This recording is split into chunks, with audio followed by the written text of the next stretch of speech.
ಸ್ನೇಹಿತರೆ, ನಮ್ಮ ವಿಸ್ಮಯ ಕನ್ನಡ ಚಾನೆಲನ್ನು ಸಬ್ಸ್ಕ್ರೈಬ್ ಮಾಡಿ, ಹಾಗೆಯೇ ಬೆಲ್ ಬಟನ್ ಅನ್ನು ಕೂಡ ಕ್ಲಿಕ್ ಮಾಡಿ. ಇದರಿಂದ ನಾವು ಅಪ್ಲೋಡ್ ಮಾಡಿದ ವಿಡಿಯೋವನ್ನು ನೀವು ಎಲ್ಲರಿಗಿಂತ ಮೊದಲು ನೋಡಬಹುದು.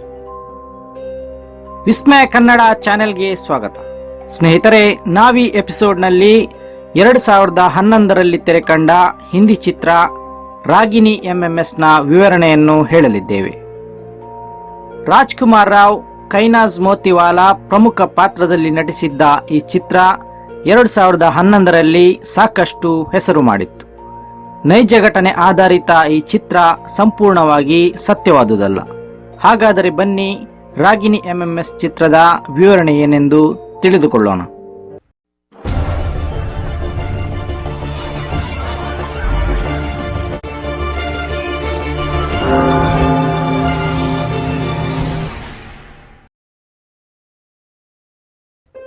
ಸ್ನೇಹಿತರೆ, ರಾಗಿಣಿ ಎಂಎಂಎಸ್ ಚಿತ್ರ ಒಂದು ಫೌಂಡ್ ಫೂಟೇಜ್ ಜನರೇಷನ್ನಲ್ಲಿ ಬರುವ ಸಿನಿಮಾ ಆಗಿದೆ. ಪೂರ್ತಿ ಚಿತ್ರವನ್ನು ಒಂದು ಸಾಧಾರಣ ಕ್ಯಾಮರಾ ರೆಕಾರ್ಡಿಂಗ್ನ ರೀತಿಯಲ್ಲಿ ತೋರಿಸಲಾಗುತ್ತದೆ. ಇವನ್ನೇ ಫೌಂಡ್ ಫೂಟೇಜ್ ಚಿತ್ರ ಎನ್ನಲಾಗುತ್ತದೆ. ನೈಜವಾಗಿ ಚಿತ್ರೀಕರಿಸಿದಂತೆ ಕಾಣುವ ಈ ರೀತಿಯ ಚಿತ್ರಗಳು ಹಾಲಿವುಡ್ನಲ್ಲಿ ಸಾಕಷ್ಟು ಬಂದಿವೆ.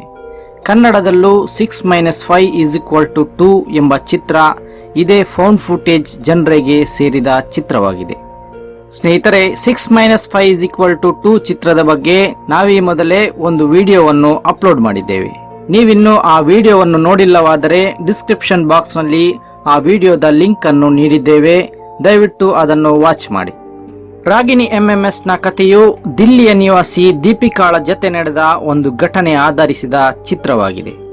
ದೀಪಿಕಾ ತನ್ನ ಬಾಯ್ ಫ್ರೆಂಡ್ ಉದಯನ ಜೊತೆ ನಿರ್ಜನ ಪ್ರದೇಶದಲ್ಲಿದ್ದ ಒಂದು ಒಂಟಿ ಮನೆಗೆ ವೀಕೆಂಡ್ ಪಾರ್ಟಿಗಾಗಿ ತೆರಳುತ್ತಾಳೆ. ಆ ಮನೆಯೊಳಗೆ ಬರುತ್ತಿದ್ದಂತೆಯೇ ದೀಪಿಕಾಳಿಗೆ ಅಲ್ಲಿ ಕೆಲವೊಂದು ನಕಾರಾತ್ಮಕ ಶಕ್ತಿಗಳ ಅನುಭವವಾಗುತ್ತದೆ. ಇವರಿಬ್ಬರಿಗೂ ಆ ಮನೆಯೊಳಗೆ ಕೆಲವೊಂದು ಅಲೌಕಿಕವೆನಿಸುವ ಪ್ಯಾರಾನಾರ್ಮಲ್ ಘಟನೆಗಳು ಎದುರಾಗುತ್ತವೆ.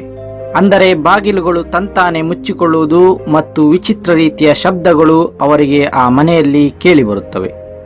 ಸ್ನೇಹಿತರೆ, ಇದರ ಹೊರತಾಗಿಯೂ ಈ ಜೋಡಿ ಕುಡಿದ ಅಮಲಿನಲ್ಲಿ ಇಂತಹ ಸಣ್ಣ ಪುಟ್ಟ ಘಟನೆಗಳನ್ನು ಸೀರಿಯಸ್ ಆಗಿ ತೆಗೆದುಕೊಳ್ಳುವುದಿಲ್ಲ.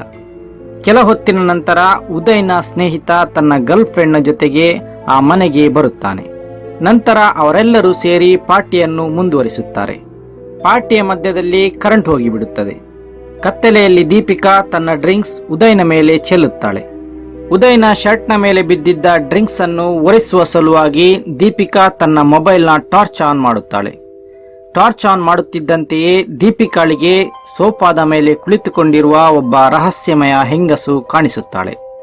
ಇದನ್ನು ದೀಪಿಕಾ ಎಲ್ಲರಿಗೂ ಹೇಳುತ್ತಾಳಾದರೂ ಯಾರೂ ಕೂಡ ಆಕೆಯ ಮಾತನ್ನು ಗಂಭೀರವಾಗಿ ಪರಿಗಣಿಸುವುದಿಲ್ಲ. ಕುಡಿದ ಮತ್ತಿನಲ್ಲಿ ದೀಪಿಕಾ ಏನೇನೋ ಹೇಳುತ್ತಿದ್ದಾಳೆ ಎಂದು ಉಳಿದವರು ಭಾವಿಸುತ್ತಾರೆ. ಈ ಘಟನೆಯ ಬಳಿಕ ಉದಯ್ನ ಫ್ರೆಂಡ್ ವಾಶ್ರೂಮ್ಗೆ ತೆರಳುತ್ತಾನೆ. ಅಲ್ಲಿ ಆತನ ಜೊತೆ ಕೆಲವೊಂದು ರಹಸ್ಯಮಯ ಮತ್ತು ಅಸಾಧಾರಣವೆನಿಸುವಂತಹ ಘಟನೆಗಳು ನಡೆಯುತ್ತವೆ. ಈ ಘಟನೆಯ ಬಳಿಕ ಅತೀವವಾಗಿ ಭಯಗೊಂಡ ಉದಯ್ನ ಸ್ನೇಹಿತ ತನ್ನ ಗರ್ಲ್ ಫ್ರೆಂಡ್ನ ಜೊತೆ ಆ ಮನೆಯಿಂದ ಹೊರಹೋಗುತ್ತಾನೆ. ಆತ ಹೋಗುತ್ತಿದ್ದಂತೆಯೇ ಆ ಮನೆಯೊಳಗೆ ನಡೆಯುತ್ತಿದ್ದ ಅಸಾಧಾರಣ ಘಟನೆಗಳು ಭಯಾನಕವಾಗಿ ಬಿಡುತ್ತವೆ. ಇದೆಲ್ಲದರ ಹೊರತಾಗಿಯೂ ಕುಡಿದ ಮತ್ತಿನಲ್ಲಿದ್ದ ಉದಯ್ಗೆ ಆ ಮನೆಯಿಂದ ಹೊರಡಲು ಇಷ್ಟವಿರಲಿಲ್ಲ. ಉದಯ್ ದೀಪಿಕಾಳ ಜೊತೆ ಒಂದು ಕೋಣೆಯ ಒಳಗೆ ಹೋಗುತ್ತಾನೆ. ಇವರಿಬ್ಬರು ತಮ್ಮ ವೀಕೆಂಡ್ ಅನ್ನು ರೊಮ್ಯಾಂಟಿಕ್ ಆಗಿಸುವ ಮೊದಲೇ ಉದಯ್ ಬೆಡ್ನಿಂದ ಕೆಳಗೆ ಬೀಳುತ್ತಾನೆ. ಯಾರೋ ಆತನನ್ನು ತಳ್ಳಿದ ಅನುಭವ ಆತನಿಗಾಗುತ್ತದೆ. ಸಿನಿಮಾದಲ್ಲಿ ತೋರಿಸಿದಂತೆ ದೀಪಿಕಾಗೆ ಆ ಕೋಣೆಯಲ್ಲಿ ಕ್ಯಾಮೆರಾ ಒಂದು ಸಿಗುತ್ತದೆ. ಬಹುಶಃ ಉದಯ್ನ ಸ್ನೇಹಿತ ಇವರಿಬ್ಬರ ವಿಡಿಯೋ ರೆಕಾರ್ಡ್ ಮಾಡಲು ಹಾಕಿದ್ದಿರಬಹುದು ಎಂದು ಯೋಚಿಸಿದ ದೀಪಿಕಾ ತುಂಬಾ ನೊಂದುಕೊಂಡು ಅಲ್ಲಿಂದ ಹೋಗಲು ಪ್ರಯತ್ನಿಸುತ್ತಾಳೆ. ಆದರೆ ರಿಯಾಲಿಟಿಯಲ್ಲಿ ದೀಪಿಕಾ ಹೇಳುವಂತೆ ಆ ರೀತಿ ಏನೂ ನಡೆದಿರುವುದಿಲ್ಲ. ಆಕೆಯು ತನ್ನ ಇಂಟರ್ವ್ಯೂನಲ್ಲಿ ಹೇಳುತ್ತಾಳೆ, ಆಕೆಗೆ ಕೆಲವೊಂದು ಪ್ಯಾರಾನಾರ್ಮಲ್ ಶಕ್ತಿಗಳ ಅನುಭವ ಖಂಡಿತ ಆಗಿತ್ತಂತೆ. ಆದರೆ ಆಕೆಯ ಪ್ರಕಾರ ಅವರಿಬ್ಬರು ಯಾವುದೇ ರೊಮ್ಯಾಂಟಿಕ್ ವೀಕೆಂಡ್ ಅನ್ನು ಖಂಡಿತ ನಡೆಸಿರಲಿಲ್ಲ ಎಂದಾಗಿದೆ. ದೀಪಿಕಾ ಹೇಳುವಂತೆ ಸಿನಿಮಾದಲ್ಲಿ ತೋರಿಸಲಾದ 70% ವಿಷಯಗಳು ತಪ್ಪಾಗಿವೆ. ಕೇವಲ 30% ಮಾತ್ರ ಸಿನಿಮಾದಲ್ಲಿ ನಿಜವಾದ ವಿಷಯವನ್ನು ಹೇಳಲಾಗಿದೆ. ಈ ಸಿನಿಮಾದಿಂದಾಗಿ ನಿಜ ಜೀವನದಲ್ಲಿ ತನ್ನ ಇಮೇಜ್ ತುಂಬಾ ಹಾಳಾಗಿದೆ. ಇದಕ್ಕೆ ಕಾರಣ ಆ ಚಿತ್ರದ ಪ್ರೊಡ್ಯೂಸರ್ ಏಕ್ತಾ ಕಪೂರ್ ಆಗಿದ್ದಾಳೆ ಎಂದು ದೀಪಿಕಾ ದೂರುತ್ತಾಳೆ. ಸ್ನೇಹಿತರೆ, ಸಿನಿಮಾದಲ್ಲಿ ಮುಂದೆ ತೋರಿಸಲಾದ ಸಂಗತಿಗಳು ನಿಜವೆನ್ನಲು ಯಾವುದೇ ಸಾಕ್ಷ್ಯಗಳಿಲ್ಲ. ಆದರೂ ಚಿತ್ರದಲ್ಲಿ ಮುಂದೇನಾಗುತ್ತದೆ ಎಂಬುದನ್ನು ತಿಳಿಯೋಣ. ಇಷ್ಟೆಲ್ಲ ಘಟನೆಗಳು ನಡೆದ ಬಳಿಕ ಉದಯ್ ಈ ಮನೆಯಿಂದ ಹೊರಹೋಗಲು ಪ್ರಯತ್ನಿಸುತ್ತಾನೆ. ಆದರೆ ಅದೃಶ್ಯ ಶಕ್ತಿಯೊಂದು ಉದಯ್ನನ್ನು ವಾಪಸ್ ಮನೆಯೊಳಕ್ಕೆ ಎಳೆದು ತರುತ್ತದೆ. ನಂತರ ವಿಚಿತ್ರವಾಗಿ ವರ್ತಿಸುವ ಉದಯ್ ಹೆಂಗಸಿನ ಧ್ವನಿಯಲ್ಲಿ ಮರಾಠಿ ಭಾಷೆಯಲ್ಲಿ ಮಾತನಾಡಲು ಶುರು ಮಾಡುತ್ತಾನೆ. ಆತ ಹೇಳುತ್ತಾನೆ, ಈ ಮನೆ ನನ್ನದು ಮತ್ತು ನಾನು ನನ್ನ ಮಕ್ಕಳನ್ನು ಸಾಯಿಸಿಲ್ಲ. ಹೀಗೆ ಹೇಳುವಾಗ ಉದಯನ ಶರೀರವನ್ನು ಯಾವುದೋ ಹೆಂಗಸಿನ ಪ್ರೇತಾತ್ಮವೊಂದು ತನ್ನ ವಶಕ್ಕೆ ಪಡೆದಿದೆ ಎಂದು ನಮಗೆ ಗೊತ್ತಾಗುತ್ತದೆ. ಈ ಎಲ್ಲ ಘಟನೆಗಳಿಂದಾಗಿ ದೀಪಿಕಾ ಮೂರ್ಛೆ ಬೀಳುತ್ತಾಳೆ. ನಂತರ ಮರುದಿನ ಅಲ್ಲಿ ತಿರುಗಾಡುತ್ತಿದ್ದ ಒಬ್ಬ ಬಾಲಕನಿಗೆ ಕಾಣಿಸುತ್ತಾಳೆ.